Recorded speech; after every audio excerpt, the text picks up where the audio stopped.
नमस्कार साथियों, स्वागत है आप सभी का आपके अपने इस YouTube चैनल पर जिसका नाम है जीएस बूस्टर। मैं हूं अनूप उपाध्याय। साथियों, आज हम बात करने जा रहे हैं उस इलाके की जिसे अब तक हम शांति और बौद्ध संस्कृति का प्रतीक मानते थे।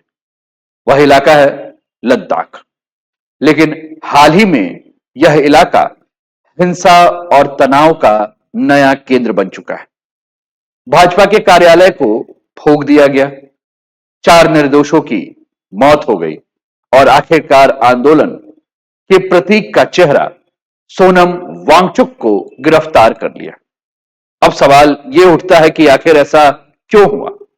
क्या यह सिर्फ कानून व्यवस्था की समस्या है या इसके पीछे कुछ गहरे राजनीतिक, सामाजिक और सामरिक कारण छुपे हुए हैं? साथियों, यह मुद्दा सिर्फ एक स्थानीय आंदोलन का नहीं है, इसके साथ जुड़ा हुआ है फेडरलिज्म यानी कि संघवाद, केंद्र राज्य के मध्य संबंध कि क्या लद्दाख की जनता की आवाज केंद्र की नीतियों में कहीं खो गई है? यहां जुड़ा हुआ है साथियों जनजातियों की मांग। क्या पहाड़ी इलाकों के लोग अपनी पहचान, संसाधन और संस्कृति को बचाने के लिए लड़ रहे हैं? क्या लोकतंत्र में असहमति जताने की स्वतंत्रता धीरे धीरे सिकुड़ रही है? चीन से लगे इस संवेदनशील सीमा पर राजनीतिक अस्थिरता क्या राष्ट्रीय सुरक्षा को खतरे में डाल सकती है?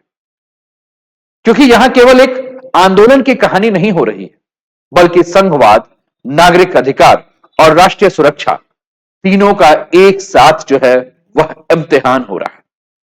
तो चलिए आज के इस वीडियो में हम विस्तार से समझेंगे कि लद्दाख का यह आंदोलन भारत की राजनीति, भारत की सुरक्षा के लिए इतना अहम क्यों है और हमें इससे क्या सीखना चाहिए। साथियों, अगर चैनल पर पहली बार हैं तो चैनल को सब्सक्राइब करके बेल आइकन दबा दीजिएगा कि आने वाले हर वीडियो का नोटिफिकेशन आपको समय पर मिल सके। लेह में हिंसा, सोनम वांगचुक गिरफ्तार, शांति प्रिय लद्दाख क्यों हुआ हिंसक, 4 की मौत, 3 दिन का कर्फ्यू। और यह टॉपिक जो है एक सवाल के साथ ही शुरू होता है कि क्या वजह है कि एक ऐसा क्षेत्र जिसे हमेशा शांति प्रिय कहा जाता था, अचानक वह क्षेत्र हिंसा के चपेट में आ गया। साथ ही इस टॉपिक को हम 3 अलग अलग डायमेंशन से समझेंगे, 3 प्रमुख आयामों से जो है इसको समझेंगे, जिसमें सबसे पहला जो आयाम है, क्योंकि राजनीतिक रूप नजर आ रहा है, राजनीतिक असंतोष नजर आ रहा है, पॉलिटिकल डिसकॉन्टेंट नजर आ रहा है, तो इसको समझने के लिए हमें आज से लगभग 6 साल पहले यानी कि 2019 में चलना होगा। साथियों, 5 अगस्त 2019 आपको याद होगा कि कश्मीर के क्षेत्र से, जम्मू और कश्मीर के क्षेत्र से अगर हम बात करें तो जम्मू और कश्मीर के क्षेत्र से आर्टिकल 370 और 35A को हटाया गया था और उसके बाद लद्दाख को एक केंद्र शासित प्रदेश बना दिया गया। शुरुआत में वहां के लोगों को लगा कि अब सीधा विकास होगा और केंद्र से सीधी मदद जो है वो लद्दाख को मिलेगी। लेकिन समय बीतने के साथ साथ लोगों में असंतोष जो है वो बढ़ने लगा। वहां के लोगों को जो लेजिस्लेटिव असेंबली है उसका अधिकार जो है वो नहीं मिला। वहां के लोगों को जो स्थानीय प्रतिनिधित्व है वह कमजोर महसूस होने लगा, क्योंकि उन्हें लगा कि निर्णय लेने की शक्ति जो है अब लद्दाख के पास नहीं है। निर्णय लेने की शक्ति जो है वह दिल्ली के पास जो है वो सिमट गई। यानी कि राजनीतिक असंतोष का एक बड़ा कारण अगर हम बात करें तो क्षेत्रीय निर्णय की कमी जो है एक बहुत बड़ा मुद्दा है। दूसरा, अगर यहां मुद्दा दिल्ली के पास शक्तियों का केंद्रीकरण की बात करें तो यह था, तो उसके पहले कुछ तस्वीरें देख लें। ये आपके स्क्रीन पर सोनम वांगचुक नजर आ रहे हैं और ये लद्दाख की स्थिति नजर आ रही है, किस प्रकार से लद्दाख के लोग जो है वो शहरों पर उतरे हुए, बीजेपी का कार्यालय जला रहे हैं, हिंसा चल रही है। साथियों, लद्दाख जो है एक यूनियन टेरिटरी है, केंद्र शासित प्रदेश है, इसलिए वहां का जो सीधा प्रशासन है वो केंद्र सरकार के हाथ में है और स्थानीय लोग मानते हैं कि उनकी आवाज को दिल्ली तक पहुंचाने में समय लग रहा है या उनकी आवाज जो है वो दिल्ली तक पूरी ताकत से जो है वो नहीं पहुंच रही है और कई बार संवाद और विश्वास की कमी ने जन भावनाओं को जो है वो भड़का दिया है। इसका असर जो है वो सीधा सुरक्षा पे पड़ सकता है, क्योंकि ये पूरा का पूरा इलाका, अभी हम थोड़ी देर मैप में देखेंगे तो ये आपको समझ में आएगा कि ये पूरा का पूरा जो इलाका है, यह इलाका चीन और पाकिस्तान से जो है वो सटा हुआ एरिया है। आप मैप पर इस एरिया को बड़े ध्यान से देखिए तो इधर से आपको पाक ऑक्यूपाइड कश्मीर का क्षेत्र नजर आएगा और ये पूरा एरिया जो है वो चाइना से नजर आ रहा है। यानी कि यह अंतरराष्ट्रीय क्षेत्र है और किसी भी प्रकार से अगर यहां उठापटक होता है तो सुरक्षा के दृष्टिकोण से भारत के लिए बहुत चिंता का विषय है। अगर सेंटर यानी कि केंद्र और यूटी का रिलेशन मजबूत नहीं हुआ तो यह सिर्फ स्थानीय असंतोष नहीं रहेगा, बल्कि राष्ट्रीय सुरक्षा पर भी जो है वह सवाल खड़ा हो जाएगा। साथियों, लद्दाख के जो इस आंदोलन के बारे में हमने बात किया कि लद्दाख के लोगों को लगा कि दिल्ली से सीधा विकास अब लद्दाख आएगा, उनकी एक अलग पहचान बनेगी, उनकी आवाज ज्यादा मजबूती से सुनी जाएगी। लेकिन समय बीतने के साथ साथ हमने कहा कि लोगों के अंदर जो है वह निराशा जो है वो आने लगी। लद्दाख के बारे में अगर हम बात करें साथियों तो लद्दाख की 97% जो आबादी है वह जनजाति है, शेड्यूल ट्राइब्स आबादी है। और शेड्यूल ट्राइब्स आबादी होने के बाद इन्हें यह महसूस हुआ कि हमें कुछ स्पेशल जो है वो ट्रीटमेंट मिले और 6 शेड्यूल के लिए यह जंग जो है वो लड़ रहा है। वहां की जो जनजाति हैं उनकी मांग है कि उन्हें 6 शेड्यूल के अंदर रखा जाए। और 6 शेड्यूल की बात करें तो भारतीय संविधान में जो 6 शेड्यूल है जिसमें कि मुख्यतः फोकस जो है वो आदिवासी क्षेत्रों की सुरक्षा देने के लिए किया गया है। और भारतीय संविधान में अगर हम बात करें तो कुछ राज्य जैसे कि मेघालय, मिजोरम, त्रिपुरा और असम के बारे में अगर हम बात करें तो ये 6 शेड्यूल लागू है।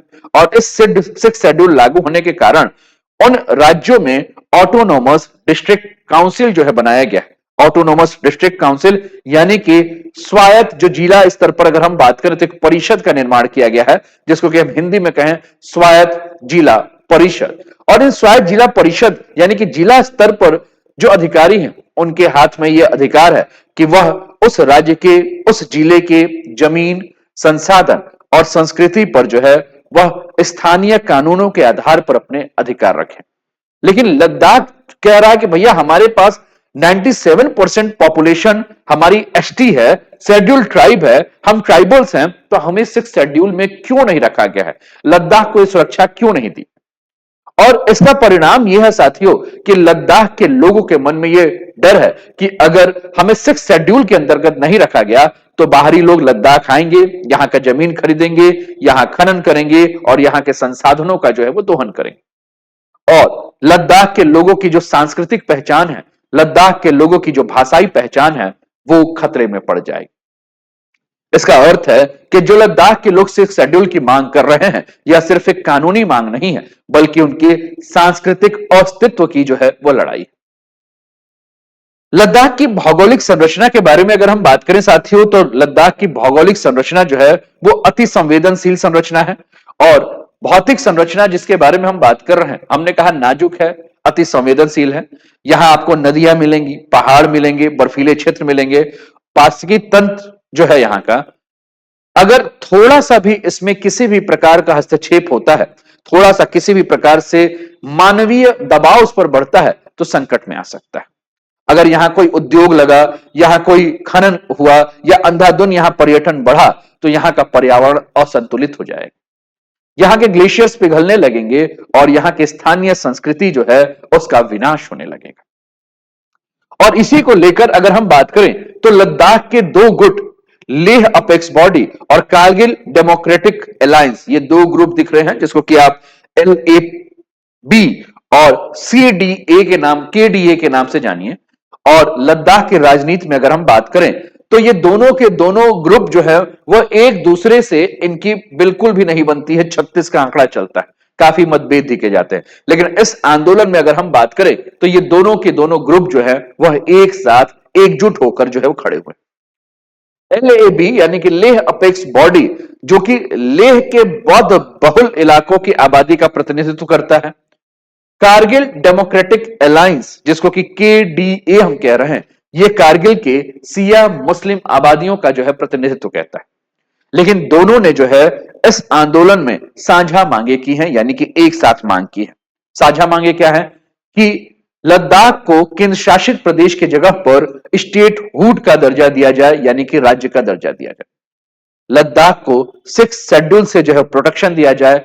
लद्दाख के लिए अलग से पीएससी यानी कि पब्लिक सर्विस कमीशन, जो स्टेट पब्लिक सर्विस कमीशन होता है, उसके लिए नौकरी निकाली जाए और नौकरी में स्थानीय लोगों को जो है आरक्षण दिया जाए, ताकि यहां का जो हिमालयी पारिस्थितिकी जो है उसको सुरक्षित रखा जा सके।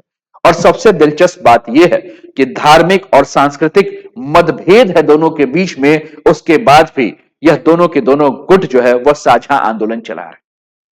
लद्दाख के युवा पीढ़ी को यह लगता है कि उनकी नौकरियां उनसे छीनी जा रही, संसाधनों पर बाहरी लोगों का कब्जा बढ़ रहा है और उनकी पहचान को जो है वो नजरअंदाज किया जा रहा है।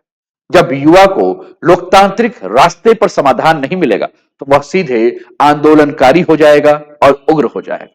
और इसी का परिणाम है कि आंदोलन की प्रकृति जो है वो लद्दाख में बदल गई है। जनसभा से नारेबाजी और नारेबाजी फिर हिंसक टकराव तक जो है पहुंच गई। और इसी समय अगर हम बात करें तो विश्व के अन्य देशों में जिस प्रकार से घटना हो रही है, जैसे कि अभी नेपाल में जन हुआ, ठीक, तो जिस प्रकार से बाहरी जो आंदोलन हो रहे हैं, उन आंदोलन ने भी लद्दाख के लोगों को कहीं ना कहीं प्रेरणा दिया। और हमने तो यह भी स्टेटमेंट सुना होगा, आपने भी सुना है, जहां सोनम वांगचुक जो है इन्हीं सारे आंदोलन को जो है एग्जाम्पल बता रहे हैं कि नेपाल में अभी जनजेट मूवमेंट हुआ, यूरोप में क्लाइमेट प्रोटेस्ट हुआ और भारत में भी सीएए और एनआरसी जैसे आंदोलन हो चुके हैं। तो लद्दाख के लोगों को भी जो है ऐसा आंदोलन करना चाहिए। और उनके इस भाषण के बाद लद्दाख के युवा जो है वो उग्र हो गए, क्योंकि लद्दाख के युवाओं को कहा गया कि जैसे अंतर्राष्ट्रीय स्तर पर आंदोलन हो रहा है, लद्दाख के युवाओं को भी संगठित होकर सरकार को जो है वो चुनौती देना चाहिए। और यही कारण है कि लद्दाख के युवा इन्हीं आंदोलनों से प्रेरित होकर अपने मुद्दे को वैश्विक रंग देने की कोशिश कर रहे हैं और आंदोलन ज्यादा संगठित हो गया और आंदोलन और भी ज्यादा आक्रामक हो गया। अब जैसे ही आंदोलन आक्रामक हुआ तो आंदोलन के आक्रामक होने के बाद स्थिति जो है वो खराब हो गई। बीजेपी के ऑफिस को जो है, जो कि लद्दाख में था, उसको आग के हवाले कर दिया गया। आपकी स्क्रीन पर यह तस्वीर देखने को मिल रही है, यह तस्वीर है। तो पुलिस प्रशासन ने वहां कर्फ्यू लगा दिया, इंटरनेट को बैन कर दिया गया और आंदोलन का जो चेहरा था सोनम वांगचुक, इस चेहरे को जो है वो क्या कर दिया गया, गिरफ्तार कर लिया गया। सोनम वांगचुक के बारे में अगर हम बात करें साथियों, तो आपने 3 इडियट्स मूवी देखी होगी और 3 इडियट्स मूवी में सोनम वांगचुक का किरदार जो है वो आमिर खान ने निभाया। सोनम वांगचुक के बारे में हम और भी बात करें तो सोनम वांगचुक जो है वो, इनके बारे में अगर हम बात करें तो 2002 में Ashok fellowship for social apprentice का अवार्ड मिला, 2008 में रियल हीरोज अवार्ड मिला है, 2016 में रोलेक्स अवार्ड फॉर एंटरप्राइजेस मिला है, 2017 में global award for sustainable architecture मिला है, 2018 में रेमन मैग्सेसे अवार्ड मिला हुआ है।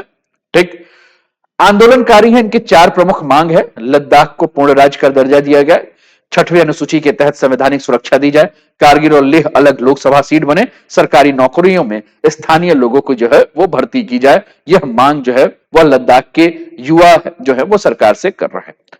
आगे बढ़ते हैं और आगे बढ़ते हुए बातों को और समझते हैं। आपके स्क्रीन पर ये लद्दाख वाटर मैन है जिसका नाम सोनम वांगचुक है। इनको गिरफ्तार कर लिया गया और लोकतांत्रिक आंदोलन में जब संवाद की जगह दमन का इस्तेमाल होता है तो लोगों में और भी ज्यादा गुस्सा बढ़ जाता है।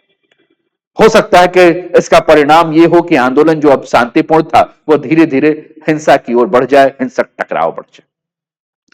तो लद्दाख की हिंसा के बारे में अगर हम बात करें साथियों, तो ये एक कारण से नहीं हुई है, बल्कि ये कई असफलताओं का मिश्रण है।